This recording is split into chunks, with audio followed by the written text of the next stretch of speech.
Amém, gente? Eu queria falar com vocês nessa noite sobre essa realidade de vivermos em triunfo apesar de adversidades, apesar de pressões, apesar de tribulações, apesar de decepções, apesar de frustrações, porque são realidades que todos nós passamos na nossa vida. Então, o fato é que nós temos uma clara e determinante revelação da palavra de Deus, independente de qualquer coisa que possa estar em termos de pressão sobre nós, seja espiritual, seja uma própria ação direta do inferno contra as nossas vidas, seja algo circunstancial, algo relacionado ao nosso dia a dia, ou algum sentimento, enfim, o fato é o seguinte: nós estamos debaixo dessa realidade, vamos viver triunfantemente até o fim. E você não pode abrir mão disso, hein? Não abra mão disso, porque o Senhor te salvou para triunfar. O Senhor te salvou, te libertou para você viver intensamente o plano e o projeto que Ele tem para a sua vida. E o plano e projeto que Deus tem para você não é de destruição, é de construção contínua e vitoriosa. Porque o nosso Deus não é Deus que perde batalha. Eu nunca vi o meu Deus perdendo nenhuma batalha. E você? Não há registro do nosso Deus perdendo batalhas. E graças a Deus, se eu sou um só espírito com o Senhor, eu tenho que andar nessa mesma realidade. Nós não somos daqueles que perdem, nós somos daqueles que vencemos sempre.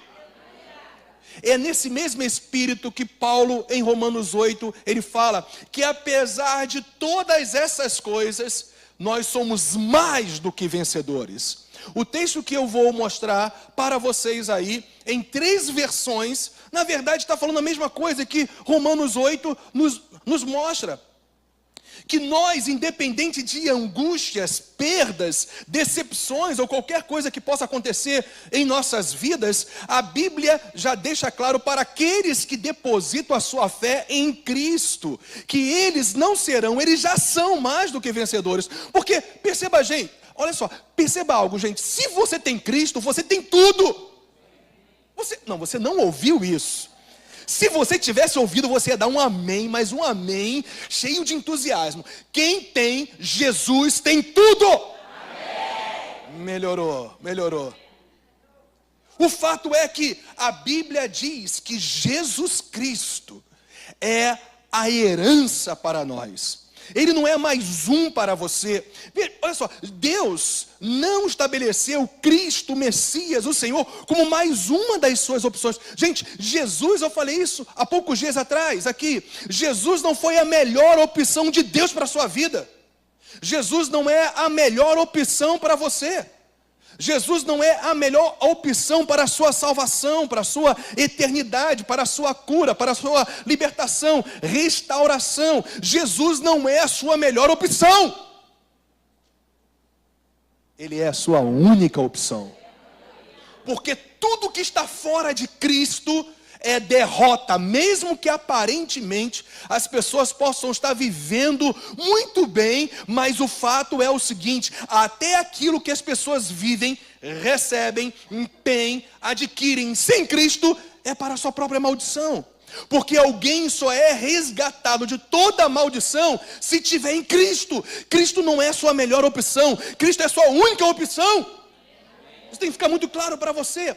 Você tem que sair daqui hoje com esse claro entendimento. Jesus Cristo, Ele é o único caminho. Ele é a única verdade. Ele é a única vida que você pode ter. A pregação de Paulo era Cristo. A nossa pregação é Cristo. Porque Ele é tudo em nós. Jesus é tudo em nós. Porque inclusive tudo foi feito para Ele, por Ele e para a glória dEle. Então olha só o que Paulo diz: e graças a Deus, que em alguns momentos, aleluia, não, que sempre, aleluia, gente, eu não sei como que você fica, vou tirar meus óculos, Eu não sei como que você fica no seu interior, mas o Senhor sabe como eu fico no meu interior. Não é só porque eu estou pregando aqui para vocês, não. É quando eu medito nessas realidades maravilhosas. O meu interior ferve, meu irmão. Ferve mesmo. Não tem uma música dessa aí? Negócio de ferver, não sei. Vem quente que eu estou fervendo. Tem um negócio desse assim? Mas o fato é que quando eu leio um texto desse que fala que eu sempre serei conduzido em triunfo. Isso anima o seu coração? Se você sair daqui desanimado, não pode.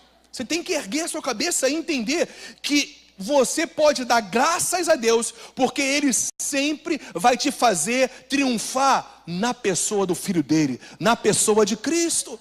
É o que Almeida Corrigida Fiel diz. E na ARA, Almeida Revista e Atualizada, diz ali, olha, graças porém a Deus, que em Cristo, aleluia, em Cristo. Sabe o que é estar em Cristo? É você estar totalmente incluso na redenção que Ele proveu para a sua vida. Estar em Cristo é estar ligado a Ele em fé.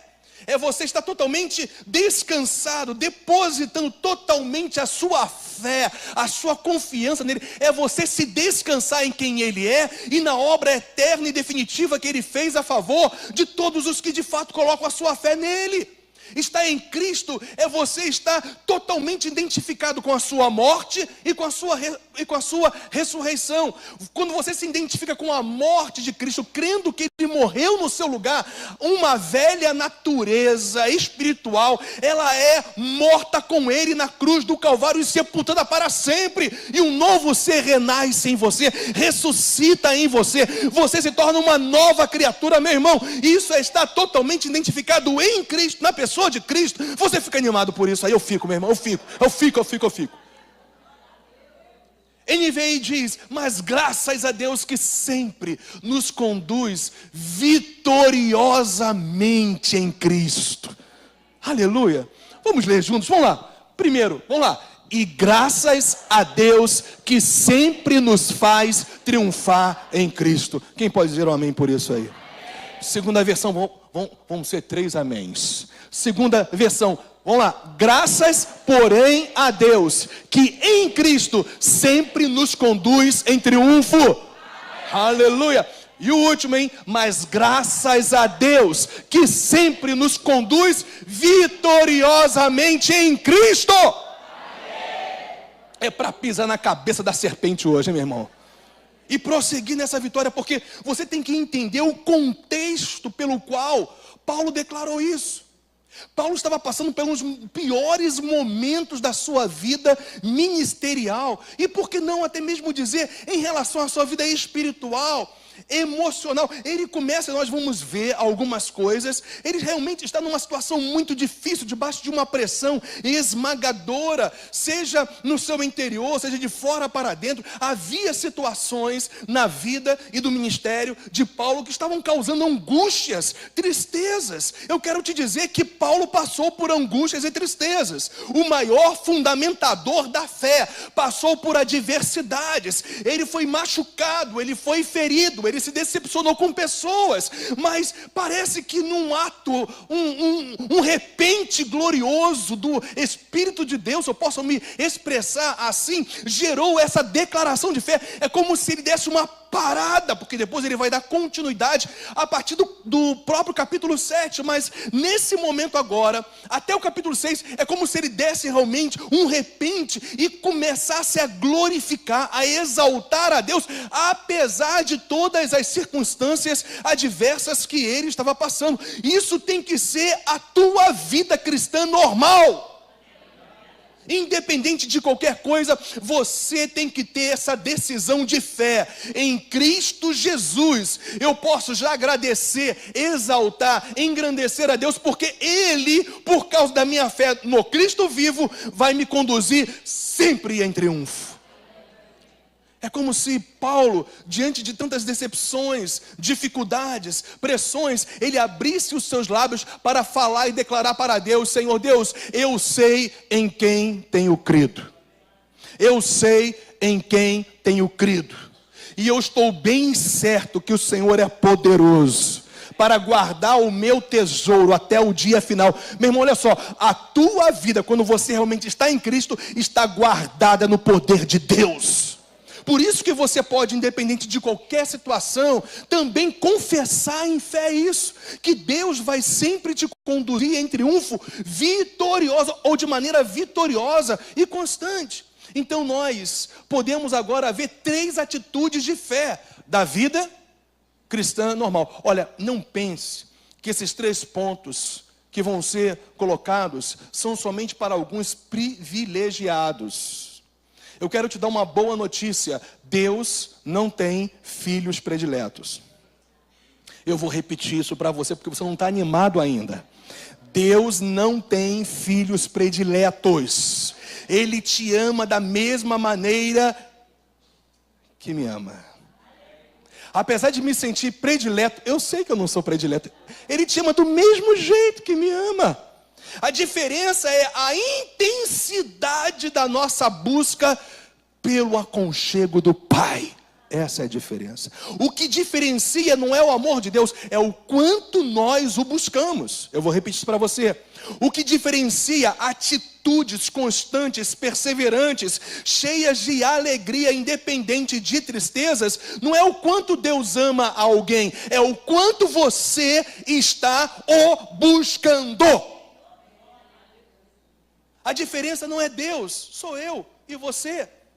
Portanto, eu quero te mostrar que essas 3 atitudes de fé é uma realidade da vida cristã normal. Vida cristã normal. Não vamos falar nada que é anormal, que somente alguns escolhidos e eleitos podem viver dentro do contexto de igreja. Tudo que eu vou falar, essas 3 atitudes, tem que estar presente na sua vida. E se não tiver, som do teu coração aí, porque alguma coisa está errada. Aí sim, anormal é não viver o que eu vou mostrar para você. É anomalia da fé. É um negócio meio doido, doente. Tem até um irmão que o super-homem, na verdade é um P, não sei, deve ser um papai, não sei. Mas o fato é que nós todos temos a força. Temos a força. Graças a Deus que não é a força sombria, aleluia. Glória a Deus. Mas nós temos a força do Senhor. Gente, olha só. Eu e você não temos justificativas para viver na intensidade da perseverança e na vitória e no triunfo que Jesus conquistou para mim e para você. Nós não temos justificativas. Só não vence na fé quem não quer.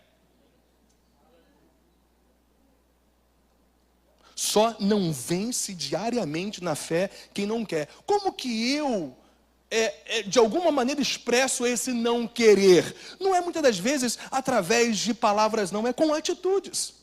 Porque quando Deus não é a prioridade da minha vida, eu quero perseverantemente e continuamente, estando tudo favorável ou não. Porque eu não busco a Deus porque as coisas estão bem hoje. Ou eu não busco a Deus somente porque as coisas não estão bem. Eu busco a Deus porque Ele é a fonte da minha vida, do meu consolo, da minha alegria, da minha salvação. Então, 3 atitudes que tem que fazer parte da vida cristã normal. Não seja um crente maluco, hein? Não seja um crente em Cristo anormal. Tem que ser normal. Primeira atitude é essa ali: olhar acima e além de seus problemas.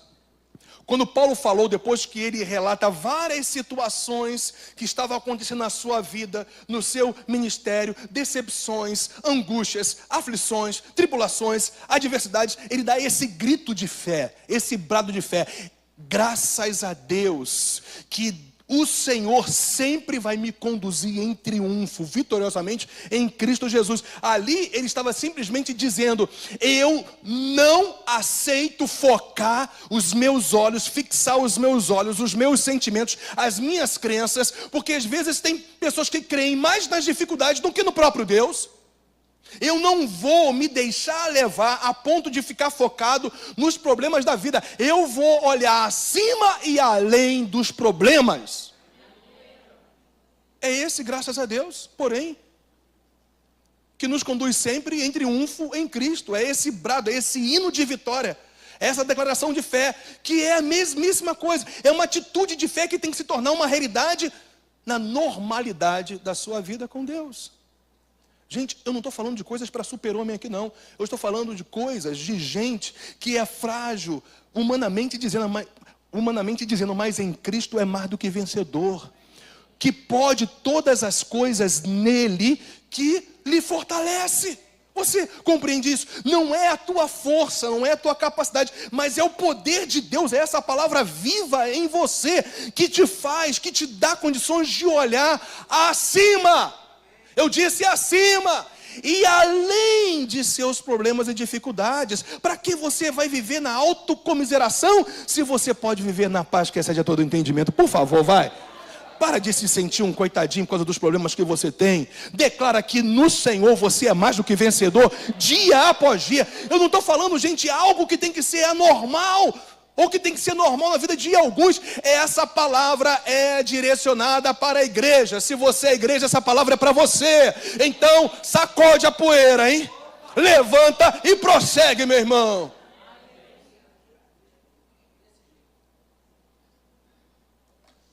Exaltar e agradecer a Deus em toda e qualquer situação. Paulo estava passando por situações difíceis, mas ele entendeu que a vitória dele não estava em situações que agora foram solucionadas. A vitória maior dele era andar com Deus que não perde batalha. Por isso que havia um louvor contínuo na boca de Paulo. E 2 Coríntios 2:14 é essa expressão também de fé, de louvor ao Senhor, que ele poderia exaltar e agradecer a Deus em todo o tempo. Você foi chamado para glorificar, para louvar, para adorar, para exaltar, para agradecer a Deus em todo o tempo. Nós não agradecemos pela enfermidade. Nós não agradecemos pelo câncer que está no nosso corpo. Não agradecemos porque nós tivemos uma perda nisso. Nós exaltamos e agradecemos a Deus apesar dessas coisas, porque Ele é a fonte da nossa vida, da nossa alegria e da nossa paz, da nossa vitória. Tudo nós podemos em Cristo, gente, que nos fortalece. Eu não estou falando de contos de carochinhas para você, ou de conto de carochinha. Eu estou falando de realidades bíblicas que tem que ser a normalidade da sua vida com Deus. A normalidade é olhar acima e além dos teus problemas. A normalidade da vida cristã é você exaltar o teu Deus em toda e qualquer situação. É você agradecê-lo, porque só o fato de você estar de pé hoje, meu irmão, é graça do Senhor. Você está aqui hoje porque o Senhor te sustentou até hoje. Você está aqui hoje porque o Senhor, posso dizer isso, te trouxe aqui para ouvir essa palavra, aleluia, porque simplesmente você tem que viver dentro desse contexto normal, exaltar e agradecer a Deus em todo o tempo. Então eu vou te pedir assim, com olhos de profeta, que você dê aquela olhada assim, bem, não seja um crente anormal. Fala assim para a pessoa.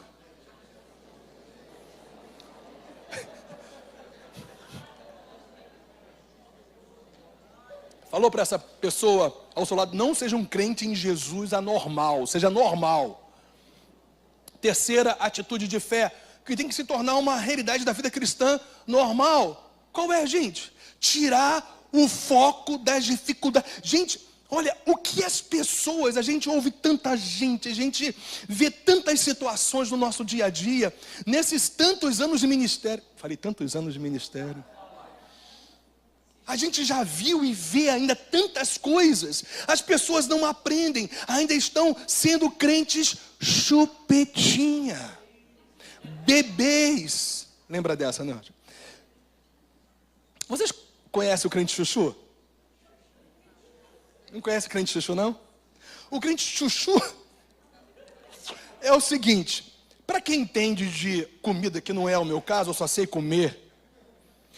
Quando você coloca um chuchu na carne seca, posso falar refogando, não é isso mesmo? É isso? Ou cozer, ou sei lá o quê. Um camarão, pode ser um camarão, na carne seca, mas aonde? Sei lá mais o quê. Você vai perceber que quando você for comer só o chuchu, ele vai estar com gosto de carne seca, de camarão ou de outra coisa qualquer, porque o chuchu, o crente chuchu, tem esse poder de ficar só absorvendo as dificuldades. Ele só vê dificuldades, ele só cheira dificuldade, os poros, dificuldades. Mas nós temos que aprender a não sermos crentes chuchus. Vocês conhecem o crente ioiô? Crente ioiô é aquele cara que hoje está aqui em cima, amanhã está lá embaixo. É o tempo todo assim, só vive nessa inconstante... Vocês sabem o que é ioiô? Alguém sabe? Eu estou aqui brincando com o cara. Vocês sabem disso, não sabe? Sei lá, se eu sou tão velho, né, que de repente eu sou o ancião daqui, só eu brinquei de ioiô na minha vida, não sei. Mas o fato é o seguinte, tem crente chuchus, tem crente ioiô. E nós não estamos aqui para sermos nem crente chuchu e nem crente ioiô. Nós estamos... Oi? Nem crente chupetinha. Muito boa lembrança. Porque são aqueles que sempre vivem em função das dificuldades, não em função daquele que está com eles nas dificuldades. Porque, gente, não é aonde você está ou o que você está passando, é com quem você está. Não, você pegou isso aí? Não é aonde você está ou o que você está passando, é quem está com você. A minha certeza é que Deus está comigo em todo o tempo. Por isso eu não preciso ficar focando as dificuldades. Eu tenho que fixar os meus olhos de fé totalmente, firmemente na pessoa de Cristo Jesus. Não é o que Hebreus 12, versículos 2 e 3 diz? Vai lá, vai lá. Hebreus, capítulo 2, depois da gente ter dado essa aula extraordinária sobre crente chuchu, crente chupeta, e mais o quê? Chupetinha, ioiô, a gente vai para Hebreus 12, 2. 12, 2. Vamos lembrar o que esse texto diz para nós?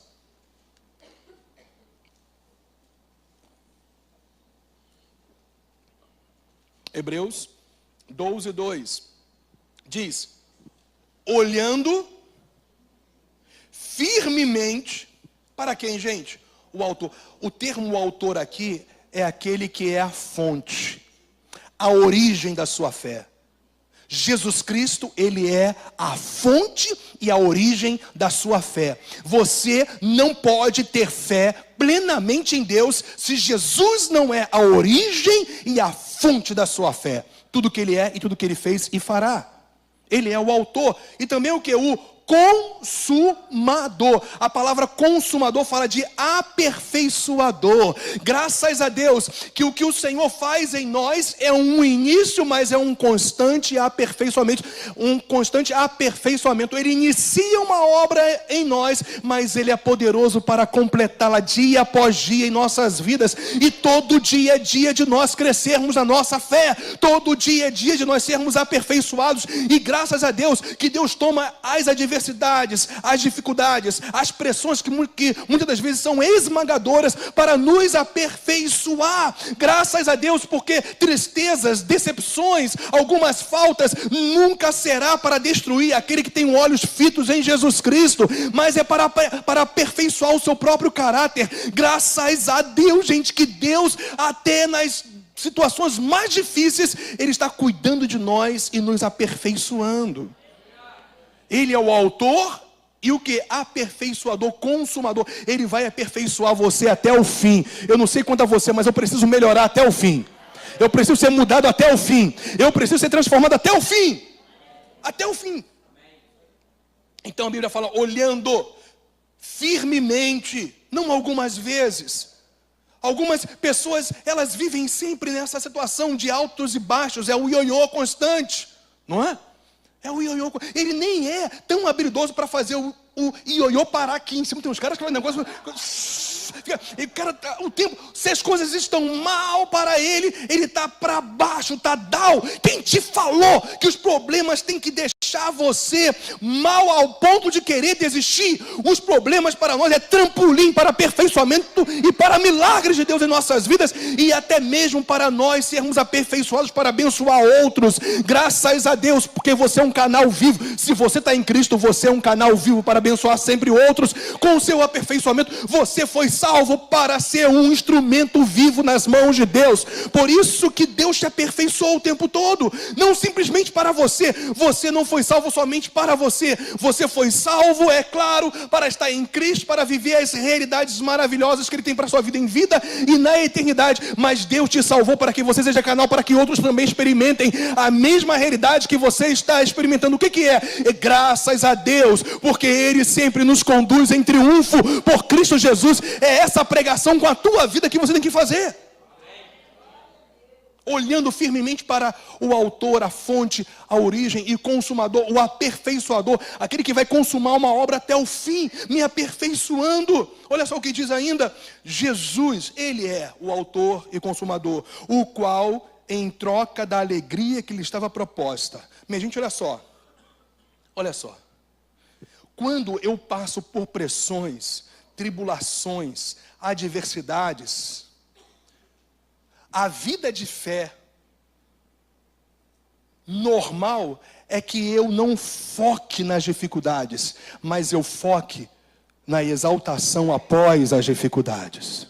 Jesus suportou a cruz, diz a palavra do Senhor, em troca de uma alegria que lhe estava proposta. Eu quero te dizer que cada tristeza e dificuldade que você possa passar na sua vida, há um plano de Deus que vai ser infinitamente maior do que essas situações, a ponto de Paulo falou, a ponto dele dizer e declarar que essa momentânea tribulação, essa leve, momentânea tribulação, e olha que se você for ler as tribulações de Paulo, você vai ficar até... Mas quando ele olha para a glória de Deus, quando ele olha para a eternidade, quando ele olha para a obra consumada, gloriosa de Cristo, é leve e momentânea, minha gente. Quando nós temos relacionamento com Deus, é leve e momentânea. Não que a gente não sofra, não me entenda mal, não que a gente não tenha angústias, tristezas. Ele fala que ele estava passando por muitas delas, mas em comparação com a glória eterna, em comparação com a presença de Deus em nós, em comparação com o agir maravilhoso de Deus, que propõe para nós sempre a alegria, porque a alegria do Senhor é a nossa força, justamente por isso, porque a gente passa por dificuldades, mas está lá o Senhor nos alegrando, nos sustentando, nos edificando e nos fazendo enxergar. Olhe além dos problemas, porque a minha alegria está nisso, em você passar sabendo que eu estou com você. Posso passar no meio de um batalhão, porque eu sei que o Senhor está comigo. Salmo 27, é o que Davi nos diz. Olhando firmemente para o autor e consumador da fé, Jesus, o qual em troca da alegria que lhe estava proposta, suportou a cruz, não fazendo caso da ignomínia, vergonha pública. Não importa as calúnias, as vergonhas, nós não precisamos ficar colocando na conta dessas coisas o tempo todo o que as pessoas nos fazem, porque está proposto para nós uma alegria muito maior. É simplesmente o louvor de Deus para com a sua vida. Servo bom e fiel, entra no gozo do seu Senhor. É o elogio de Deus. Quando a gente começa a ficar muito mais preso no elogio de Deus do que nas calúnias, nas vergonhas públicas que a gente possa passar, nós passamos, mesmo nos entristecendo, nessas situações, sabendo que Deus, Ele vai nos exaltar. E a exaltação de Deus não é que Ele vai te colocar numa posição que você vai olhar de uma certa maneira até depreciativa para aqueles que te desprezaram, não. Não é isso. O que a Bíblia quer nos mostrar é o seguinte: Deus exalta você da seguinte maneira, você inclusive orando pelos seus inimigos, inclusive bendizendo os que te maldizem. É você orando pelas pessoas que lhe fazem algum mal. Gente, isso é vida cristã normal. Isso é vida cristã normal. A nossa exaltação está nisso, em saber que em toda e qualquer situação, Deus nos valerá. Deus estará conosco. Nós vamos ser aperfeiçoados, vamos crescer em maturidade, vamos ficar ainda mais firmes, ainda vamos abençoar aqueles que nos fazem algum mal. A maior exaltação não é ver o seu inimigo ou alguém que foi contra você sendo de alguma maneira surrado pela vida. A nossa exaltação é ver que através de nós podemos manifestar compaixão por aquelas pessoas que nos afligem e nos entristecem. Essa é a tua exaltação. Essa é a tua exaltação. É você glorificar o Senhor em todo o tempo, com a sua vida, com o seu testemunho. Pelo que eu sei, o meu Jesus, quando estava na cruz, ele falou assim: Pai, manda um raio agora, um fogo, e extermina essa cambada de rebelião. Não. Pai, perdoe, porque eles não sabem o que fazem. Eu quero te dizer que essa é a vida cristã normal. Estevão viveu isso. Se Estevão, um homem que tem as mesmas limitações que qualquer ser humano pôde, eu também posso, porque o Deus de Estevão é o meu Deus. O Espírito que habitava em Estevão habita em mim. Estevão não era filho predileto do Senhor. Ele era mais um de tantos que entenderam que a maior exaltação é refletir Cristo em tudo. Em troca de alegria que lhe estava proposta, suportou a cruz, não fazendo caso da ignomínia, e está sentado à destra do trono de Deus. A nossa maior exaltação, sabe o que é? É continuar próximo de Deus, reinando em vida, independente de qualquer situação. Olha como que o escritor aos Hebreus vai trazer a realidade daquilo que Jesus viveu como homem, e é claro aqui também como alguém que foi exaltado como Deus, após a sua morte e ressurreição. Agora olha como que ele traz para mim e para você. Versículo 3 diz: considerai, atentai, observe atentamente, pois aquele que suportou tamanha oposição dos pecadores contra si mesmo. Vão haver oposições durante toda a sua vida, mas olha só: para que não vos fatigueis desmaiando, ou em outras versões, desfalecendo em vossas forças. Quanto mais eu olho para Jesus, mais eu sou fortalecido para continuar, independente de qualquer situação. Amém, minha gente? Essa é a vida cristã normal. São 3 atitudes que devem estar presentes em nossas vidas, dia após dia. Aleluias? Glória a Deus. Mostrando isso, eu quero agora, nesses minutos que nos faltam, mostrar para vocês os motivos que nos fazem andar sempre em triunfo. Primeiro, a gente mostrou as atitudes de fé que tem que fazer parte da nossa vida cristã normal. Agora, quais são os motivos, as razões que nos levam a andar sempre em triunfo? Primeiro, 2 Coríntios, vai para lá rapidamente. 2 Coríntios. Você continua animado com a palavra de Deus? É demais, né, gente? Você vai perceber agora qual é o contexto daquilo que Paulo declarou lá em 2 Coríntios 2:14. Tem que ser a fonte da sua consolação, porque independente dessas pressões, você vai prosseguir dentro do plano que Deus estabeleceu para a sua vida. Consolação aqui no original é mais do que alívio, é mais do que aquele: ah, Deus, obrigado porque eu estou aliviado na minha alma. É muito mais do que isso. Consolação aqui é fortalecimento, minha gente. É a mesma origem da palavra paráclitos, que foi um termo utilizado para a pessoa do Espírito Santo. O Espírito de Deus está em nós, está ao nosso lado para nos ajudar em toda e qualquer situação, nos fortalecendo, nos encorajando, nos dando condições, nos dirigindo, nos guiando, para que a gente chegue no final de pé. Aleluia! Consolação não é só alívio, também o é, mas é fortalecimento, coragem e ousadia para enfrentar as tribulações e as adversidades. Deus quer te dar esse consolo hoje e sempre. É isso que vai te fazer vencer. Ainda, esta consolação é superior às pressões que nós podemos passar em nossas tribulações. Vocês ouviram isso? Essa consolação da parte de Deus que é divina, é sobrenatural, ela é além, infinitamente maior do que as tribulações. Olha o versículo 5: porque assim como os sofrimentos de Cristo se manifestam em grande medida a nosso favor, por causa das perseguições que ele sofria por amor a Cristo, assim também a nossa consolação transborda por meio de Cristo. O transbordamento desta consolação é somente por meio de Cristo. Jesus é a base, o fundamento da tua fé. É nele que você recebe tudo que o Pai tem para a sua vida. Não há outro meio, não há outro caminho, não há outra vida, não há outro anjo. Só o Senhor é a via total para a presença do Pai. Para você vivenciar no seu dia a dia, você tem que entender que olhar firmemente para o Senhor é todo dia ter relacionamento com Ele através da palavra. Como é que você olha para Jesus? É lendo os evangelhos, é mergulhando nos evangelhos, nas cartas apostólicas,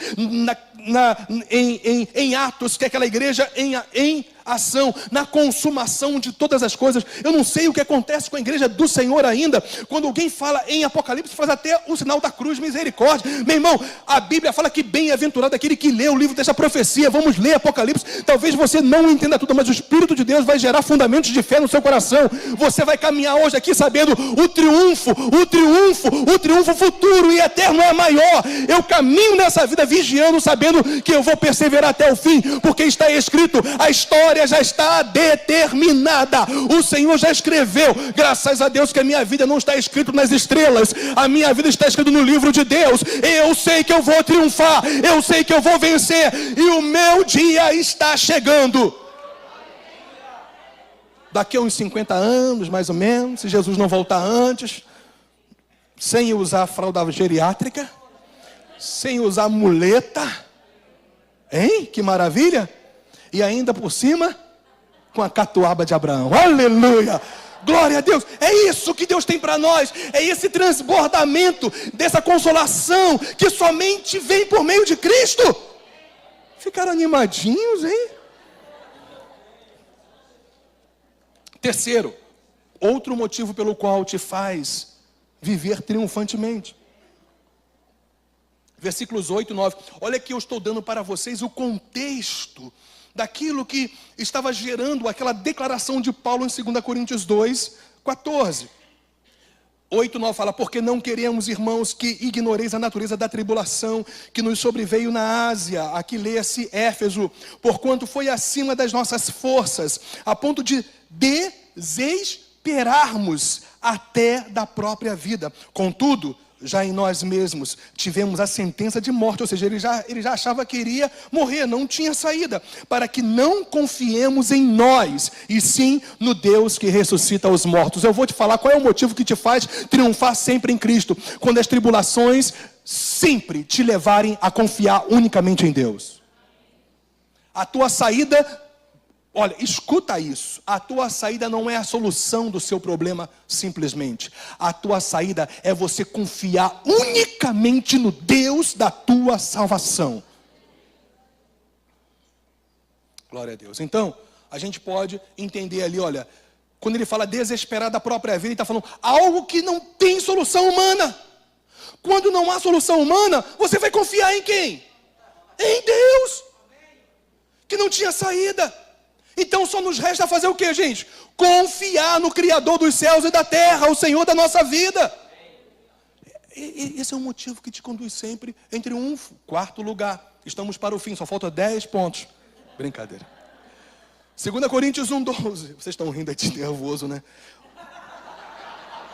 2 Coríntios 1:12 diz: porque a nossa glória... Olha só que coisa linda isso aqui, gente.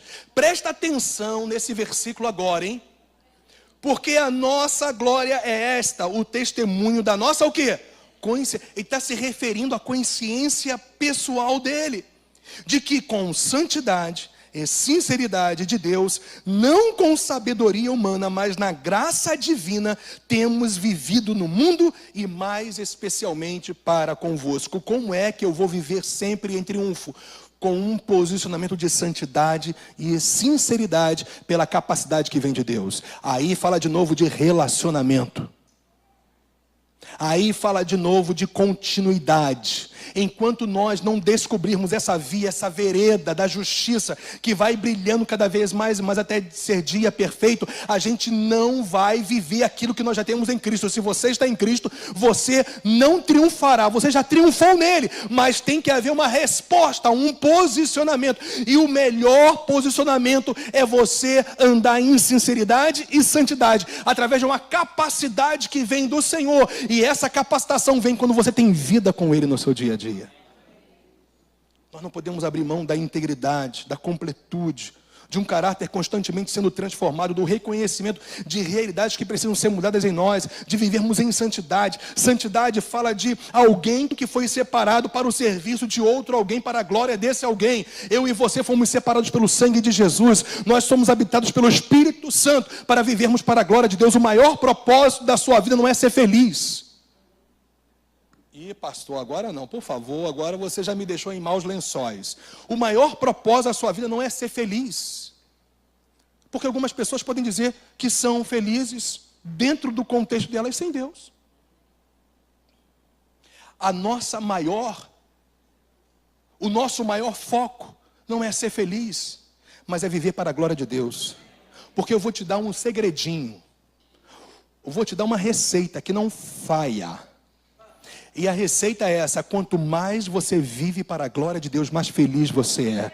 E ainda faz as pessoas ao seu redor felizes. Quando você é uma pessoa sincera, verdadeira, com credibilidade, que tem vida com Deus, que se separa, que não entra, que não vive de acordo com os valores desse mundo que está no maligno, que vive nos valores de Deus, do reino dele, eu vou te falar, você se torna a pessoa mais feliz da terra. Portanto, o teu foco não é a felicidade em si, o teu foco é viver para a glória de Deus. E é isso que te causa, gera em você a maior alegria que você pode ter na face da terra. Gente, a maior alegria que nós temos é a presença de Deus.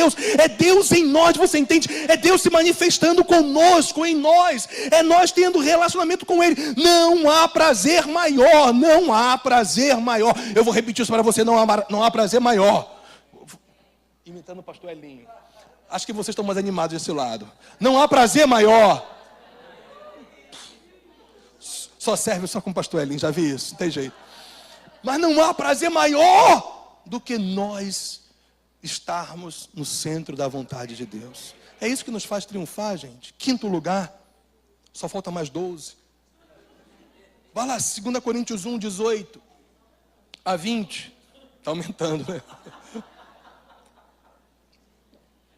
Está aumentando esse trem, né, minha irmã? 2 Coríntios 1, 18. Antes, olha que coisa linda, gente. Esse é o quinto motivo pelo qual eu quero te mostrar que Paulo declarou, 2 Coríntios 12, 14, que deve ser a sua declaração, a sua vida cristã normal. Aquelas atitudes de fé que eu mostrei para você se tornam uma realidade na sua vida quando você entra nessas verdades estabelecidas pela palavra do Senhor. Então, o quinto motivo é esse aí, olha. Antes, como Deus é fiel, a nossa palavra para convosco não é sim e não. Ou seja, ele não dizia uma coisa hoje e amanhã ele dizia ao contrário. Ele tinha um posicionamento sincero, verdadeiro e íntegro, como Deus é verdadeiro e íntegro. Porque, gente, quando você começa a andar com Deus, você fica pegando os trejeitos dele, sabia?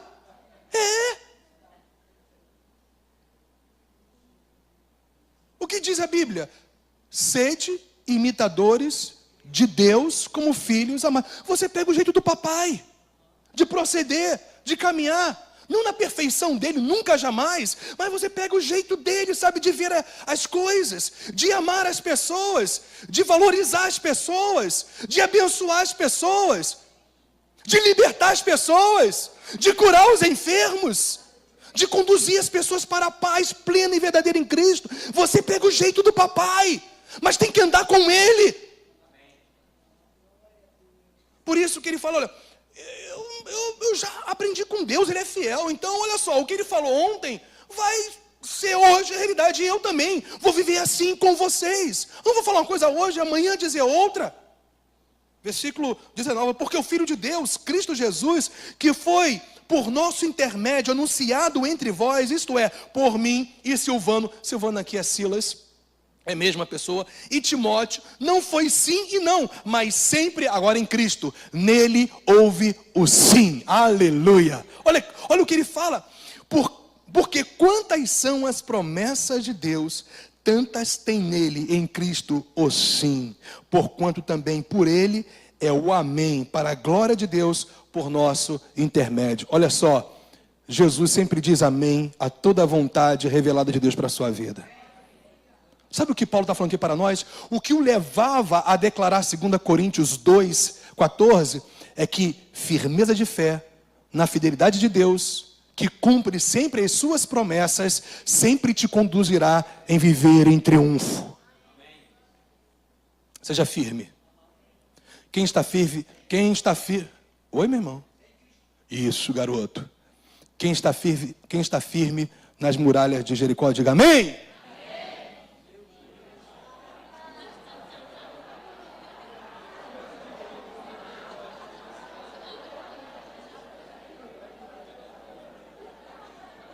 Não me conhece ainda, né? Quem está firme nas muralhas de Jericó, diga amém. Aprenderam. Quem está firme na rocha inabalável que é Jesus Cristo, digam glória a Deus aí, meu irmão. Mas tem que estar firme nele aqui. Aqui é tudo muito perfeito. Vendo o pastor mais bonito do Rio de Janeiro pregar.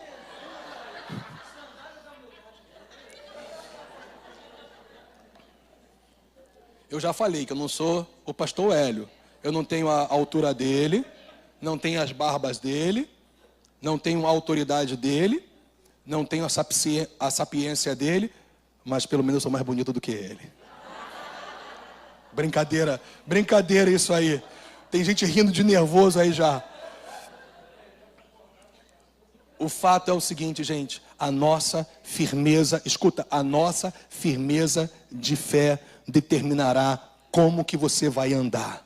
Se você continuar firme em Cristo até o fim, você vai andar em triunfo até o fim, independente de situações e circunstâncias que possam acontecer na sua vida. Glória a Deus. Firmeza de fé na fidelidade de Deus em cumprir suas promessas. Olha só o versículo 24, que coisa linda é esse texto da palavra de Deus. Não que tenhamos domínio sobre a vossa fé, mas porque somos cooperadores de vossa alegria, porquanto pela fé já estáis firmados. Numa outra tradução, é pela fé que vocês estão de pé. A gente fica de pé, é pela fé, meu irmão. É pela fé em Cristo Jesus. Mas você tem que mergulhar nesse livro. Você tem que mergulhar no relacionamento vivo, constante com Deus, para viver essas realidades. Só vive essas realidades quem tem relacionamento com Deus. E o teu relacionamento com Deus não se resume a um culto de domingo à noite. Nem de quinta-feira, nem domingo pela manhã. Pastor, agora eu vou ficar firme. Eu vou vir em todos os 3 cultos da manhã da Academia da Fé. Eu vou ficar inabalável. Sabe por quê? Porque Deus dá uma porção para hoje. Ele nunca te dá a porção de amanhã hoje. Nunca. Deus sempre trabalha assim. Ele vai te dar a porção de hoje. Você está recebendo uma palavra mastigadinha para hoje. Mas amanhã você tem que continuar ruminando esse livro. Terça-feira também. E quarta? E quinta? Não é só quinta no nosso encontro, não. É quinta. Friday. Hein? Sábado. E domingo de novo. É todo dia. E em último lugar, ficaram felizes, né? Em último lugar, olha só, 2 Coríntios 2, 4 a 11. Olha o que antecedeu a esse grito, essa proclamação de exaltação, gratidão, de fé de Paulo. Porque no meio de o que, gente? Hein? Porque no meio de muitos sofrimentos. E aí? É o mesmo homem que logo depois fala, aqui olha, graças porém a Deus que em Cristo sempre nos conduz em triunfo. E quem te falou que situações adversas impedem de você andar em triunfo? Sofrimentos. Quem te falou isso? Porque quando tudo vai bem, gente, Negócio é quando a situação aperta, para saber quem é quem. Você só vai saber a firmeza da sua fé quando o parafuso aperta, quando a situação fica difícil. Porque quando você está numa situação de conforto, você não está sabendo o nível, porque Deus já sabe. Mas você vai conhecer o seu próprio coração, as suas intenções, o que está no seu coração, a sua firmeza ou não, de acordo com as dificuldades que você possa estar passando. Então ele diz, no versículo 4, porque no meio de muitos sofrimentos e angústias de coração. Vocês percebem que andar em triunfo não é isenção de sofrimentos e angústias. É apesar das angústias e sofrimentos. Vos escrevi com muitas lágrimas. Olha só, gente. Quem falou que crente em Jesus não pode chorar? Diante de uma dificuldade, de uma decepção. Agora, uma coisa é você derramar lágrimas por uma situação. Outra coisa é você viver nas lágrimas. Uma coisa é você se angustiar. Uma outra coisa é você viver na angústia. Uma coisa é você até ficar ansioso por uma situação. Outra coisa é você permanecer na ansiedade. Quem anda em triunfo, apesar dos sofrimentos e angústias, pode sempre viver na vitória do Senhor. Olha só, versículo 5, vamos ir mais adiante. Ora, se alguém causou tristeza, não o fez apenas a mim, mas para que eu não seja demasiadamente áspero. Digo que em parte a todos vós. Basta-lhe a punição pela maioria. Era uma pessoa, gente, da igreja de Corinto, que estava se posicionando de uma maneira horrível, terrível, numa rebelião total aos ensinamentos apostólicos. Paulo era o pai na fé dessa gente. Ele estava entristecido, estava angustiado por posicionamentos de rebelião contra as doutrinas de Cristo. Pessoas se afastando, apostatando da fé. Isso causava uma tristeza tremenda nele.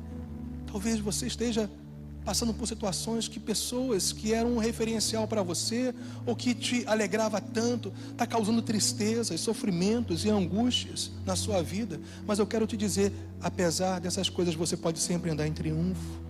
Porque é assim que você vai consolar os que precisam de conforto. É assim que você vai ajudar os que estão fracos na fé. É permanecendo firme no Senhor. Versículo 6. De modo que deveis, pelo contrário, perdoar-lhe e confortá-lo. Independente do que as pessoas fazem com você, o teu posicionamento é perdoar e confortar. Ele não merece. E quem falou que eu e você merecíamos o amor do Pai? Ele te amou nas suas imperfeições. Então vamos imitar o Pai. Vamos abençoar até mesmo aqueles que nos ferem. Para que não seja o mesmo consumido por excessiva tristeza. Tem gente que quando alguém faz um mal para ele e vê a pessoa agora sendo massacrada, até mesmo pela semeadura que ele agora está colhendo, aí agora sim, vou pisar mais. Não. A Bíblia fala para fazer totalmente ao contrário. Não se alegrar na tristeza das pessoas que te feriram, mas confortar, abençoar, para que não haja excessiva tristeza. Mas ela me causou excessiva tristeza, mas eu vou viver a vida cristã normal. Eu vou perdoar, abençoar, edificar e confortar, mesmo os que me feriram. Isso é viver em triunfo. É assim que você vai viver em triunfo. Versículo 8. Pelo que vos rogo que confirmeis para com ele, para com essa pessoa, o vosso amor. E foi por isso também que vos escrevi, para ter prova de que em tudo sois obedientes. A quem perdoais alguma coisa, também eu perdoo. Porque de fato, o que tenho perdoado, se alguma coisa tenho perdoado, por causa de vós, o fiz na presença de Cristo, para que Satanás não alcance vantagem sobre nós, pois não lhe ignoramos os desígnios. Vamos andar em triunfo se manifestarmos amor e perdão àqueles que nos fazem sofrimentos, ou que nos trazem sofrimentos e angústias, sempre na capacidade sobrenatural que vem de Deus. Então eu concluo dizendo isso para você. O trabalho de Satanás é gerar animosidades. Esse é o trabalho dele. Divisões, rachas na família, na igreja de Jesus, nos relacionamentos profissionais, barreiras que destrói o que, gente? Relacionamento. A proposta do diabo é sempre destruir relacionamentos. A proposta de Deus é sempre restaurar relacionamentos. E ele faz isso bombardeando o que, gente? A mente, para essas pessoas caírem em suas ciladas da animosidade, da divisão, da barreira. Mas eu quero te lembrar onde Deus ordena a bênção dele. É quando há unidade. E nós somos os promovedores da unidade da fé. E olha, eu vou falar uma coisa para vocês. Uma arma poderosa no inferno é um posicionamento de fé, de perdoar sempre. É assim que nós destruímos os sofismas, que são pensamentos e sentimentos gerados por Satanás. Gente, não fica um demônio de pé. Eu vou repetir, não fica um demônio de pé. Tem gente que quer derrubar demônio, só está amarrado. Gente, declarar palavras de ordem para demônios sem vida com Deus não tem efeito nenhum no mundo espiritual. A tua palavra de ordem tem efeito no mundo espiritual quando você vive o que a palavra diz para você viver. Perdoar sempre, amar o tempo todo, confortar até aqueles que te feriram. Assim você vai manifestar o caráter de Cristo. Assim você vai ser de fato uma manifestação física de Jesus aqui na terra. Assim você vai ser igreja. Sejamos igreja vivendo em triunfo, justamente nos posicionando nas origens, nas razões que nos fazem triunfar e sempre com as atitudes de fé, conforme o que a palavra do Senhor diz. Fique de pé, meu irmão.